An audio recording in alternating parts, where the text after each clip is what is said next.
Thank you viewers for staying with us. Now shifting focus in a significant development in the 2008 Malegaon blast case. Now the special court in Mumbai, which acquitted all 7 accused, has dismissed allegations which were made by former Maharashtra ATS officer Mahmood Mujawar.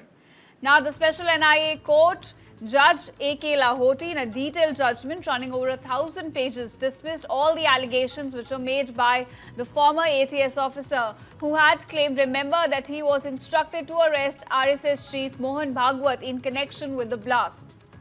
Now Mujawar, reiterating his statement just this Thursday, alleged that the motive behind targeting Bhagwat was to establish a narrative of saffron terror. However, the court now made very strong observations and they've cast serious doubt over these assertions, signaling that a major turning point in one of the country's most controversial terror cases. In fact, responding to this latest development, Sadhvi Pragya Singh Thakur, who is also one of the accused in the case, who was now acquitted, posted her thoughts on X, in which she expressed heartfelt congratulations for what she termed was a triumph of all Sanatanis and patriots, and also said that the Congress, along with other non-believers, had been disgraced. Latest statement coming in from Pragya Singh Thakur after she was acquitted in the Malegaon blast case.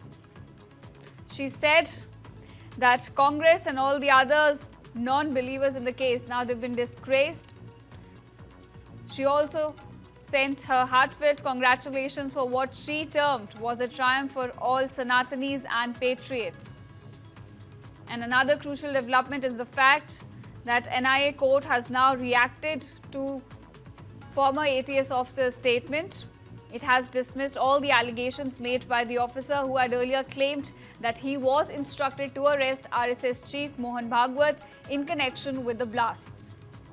Remember, Mujawar had reiterated that the motive behind targeting Bhagwat in the case was to establish a narrative of saffron terror.